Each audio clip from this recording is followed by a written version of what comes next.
जैसे ही इंडिया जीतती है इनके अलग अलग तरीके के एलिगेशन आने लगते हैं। 2023 में इन्होंने बोला था कि बॉल में चिप लगा हुआ है इसीलिए मोहम्मद सामी उतना विकेट ले रहे हैं, क्योंकि उन्होंने एक ही वर्ल्ड कप में 4 बार फाइफर ले लिया था और क्या गेंदबाजी करी थी, स्पेशली अगेंस्ट न्यूजीलैंड जहां पे उन्होंने 7 विकेट लिए थे। तो वहां से आवाजें आने लगी थी कि भैया बॉल में चिप लगा हुआ है इसीलिए बॉल अंदर बाहर हो रहा है। बॉलर का कोई ट्रेनिंग नहीं है, उनका कोई स्किल नहीं है। सामी की बॉलिंग देखी आपने? उनका बॉल जो है ना ये सीम पे गिरता है, बिल्कुल ऐसा गिरता है। उनका सीम ऐसा बबल नहीं होता है, बिल्कुल सीम पे गिरता है और वहां से ही बाहर और वहां से ही अंदर होता है। खैर 2026 के वर्ल्ड कप में इनका एक नया कंट्रोवर्सी सामने आ गया है जिसमें ये बोल रहे हैं कि बॉल को टेम्पर किया गया था इंडिया वर्सेस इंग्लैंड के मैच में, जहां पे जसप्रीत बुमराह 16वां ओवर डालने आए थे तो बॉल रिवर्स स्विंग हो रहा था। देखो, to be very honest, I am not here to answer anybody, I am not here to create controversy. यहां पे मैं कोई ऐसी बातें नहीं करूंगा जिसका सेंस ना बनता हो। मैं बिल्कुल रैशनल बातें करूंगा और मैं आपको पूरा प्रोसेस बताऊंगा कि ये कैसे काम करता है। ठीक है, देखो, जब भी मैच शुरू होता है ना, वीडियो में आगे बढ़ने से पहले I would like to thank each and everyone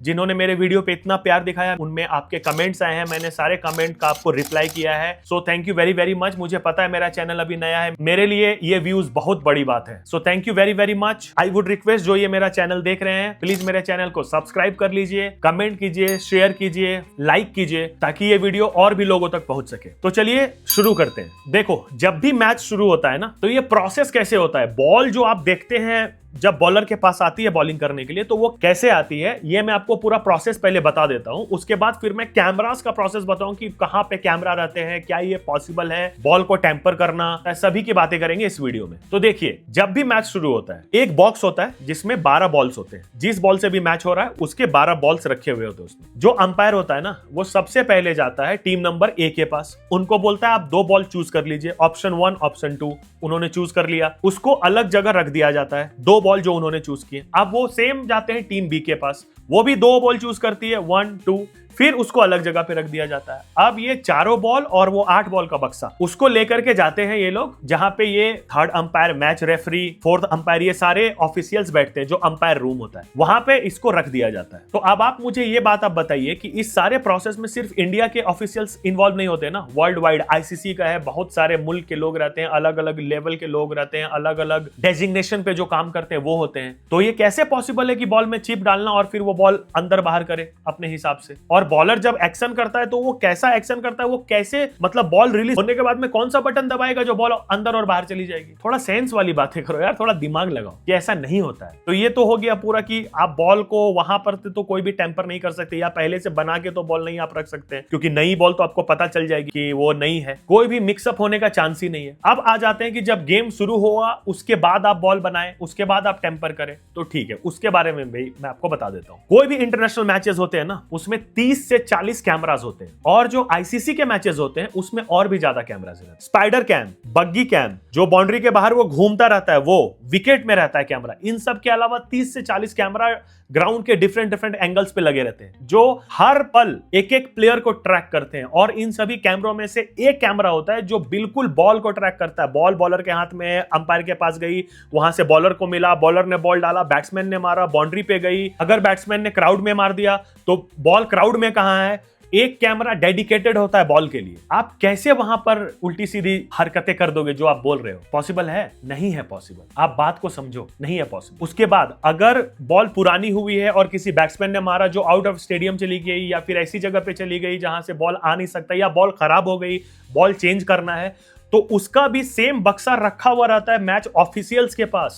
वो लेके आते हैं और फिर देखते हैं न्यू बॉल है, सेमी न्यू बॉल है, जिस हिसाब का मैच के उस टाइम में बॉल की कंडीशन क्या थी, सेम बॉल वो लाके देते हैं, और फिर उस बॉल से गेम शुरू होता है। तो आप बॉल टेम्पर कहां कर दोगे? आप ही बताओ मुझे। ऑस्ट्रेलिया ने बॉल टेम्परिंग की थी ना, पकड़े गए क्यों? कैमरा हर एक जगह होता है, हर एक प्लेयर को ट्रैक कर रहा होता है कैमरा। आपके ही मुल्क के एक प्लेयर थे जिन्होंने बॉल को खाने की कोशिश की थी, पकड़े गए थे, याद होगा आपको। तो ये पॉसिबल नहीं है। जैसी बातें आप करते हो ना, वो होता होगा 1960 में। आज के डेट में टेक्नोलॉजी इतनी एडवांस हो चुकी है कि आप नहीं कर सकते वो सारी बातें। आप समझो इस बात को। मुझे आप कमेंट में बताओ अगर मैं सेंस नहीं कर रहा हूं तो। दूसरी बात, इंडिया वर्सेस वेस्ट इंडीज के मैच में जो हेटमायर को आउट दिया गया था, वो भी बोल रहे हैं कि कंट्रोवर्शियल है, बॉल और बैट के बीच में इतनी दूरी थी। ऐसा नहीं होता है सर। जो टेलीकास्ट हमारे को दिखाया जाता है ना, वो एक कैमरा का एंगल होता है जो टीवी के फीड पे जा रहा होता है। है, और फिर वहां पे स्नीकोमीटर दिखाया जाता है, और अगर एलबी के लिए अपील किया है तो वो आपको दिखाया जाता है ट्रैक कि बॉल पड़ के कहां जा रही है। वो एक एंगल है। जहां पे थर्ड अंपायर बैठे रहते हैं ना, उनके पास 5 से 6 एंगल होते हैं, डिफरेंट अलग अलग स्क्रीन लगी होती है बड़ी बड़ी, वहां पर वो देखते हैं। अब मैं आपको 2 एग्जांपल देता हूं। नंबर 1, यशस्वी जायसवाल इंग्लैंड में टेस्ट खेल रहे थे, उन्होंने पुल मारा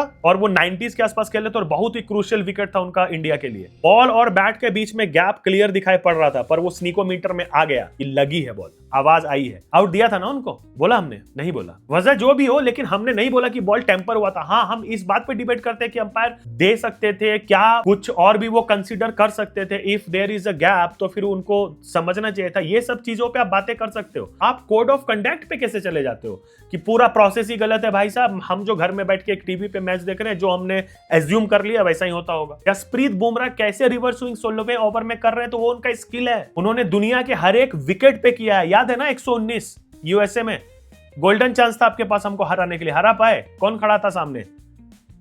जसप्रीत बुमराह। बैटिंग विकेट है, सब कोई मार खा रहे हैं, बुमराह आते हैं, विकेट निकाल के देते हैं, या फिर वो कम रन खर्च करते हैं। क्यों? वो उनका स्किल है, प्रैक्टिस है, ट्रेनिंग है। मोहम्मद सामी ने अगर 2023 के वर्ल्ड कप में 4 मैच में 5 लिया और न्यूजीलैंड के अगेंस्ट 7 विकेट लिया, तो वो उनकी स्किल थी, ना कि बॉल में चिप लगा हुआ था। आईसीसी का भी कोड ऑफ कंडक्ट होता है, जिसके स्कैनर में सभी को गुजरना होता है। कभी तो आप ऐसी ऐसी बातें करते हो कि बैट में रबड़ लगा हुआ है। सब कुछ चेक होता है सर, सब कुछ चेक होता है। आप जब तक ये मानोगे नहीं कि इंडिया अच्छा क्रिकेट खेल रही है, उनसे सीखोगे नहीं कुछ, या कोई भी टीम जो अच्छा क्रिकेट खेल रही है आपसे, इवन जिम्बाब्वे जो आपसे अच्छा क्रिकेट खेल रही है, आप एक्सेप्ट ही नहीं करोगे तो क्या सीखोगे आप? Anyway, that is none of my business. मेरा बस एक ही पर्पस है कि अगर आपकी वीडियो को 10 लोग भी देख करके अपने दिमाग में ये एजम्पशन बैठा लेते हैं ना कि मे भी ऐसा होता होगा, तो मैं ये वीडियो उन तक पहुंचाना चाहता हूं और उनको बताना चाहता हूं कि भाई ऐसा नहीं होता है। इसीलिए मैं चाहूंगा कि आप मेरे चैनल को सब्सक्राइब कीजिए, कमेंट कीजिए, लाइक कीजिए, शेयर कीजिए, ताकि ये वीडियो उन लोगों तक भी पहुंचे जो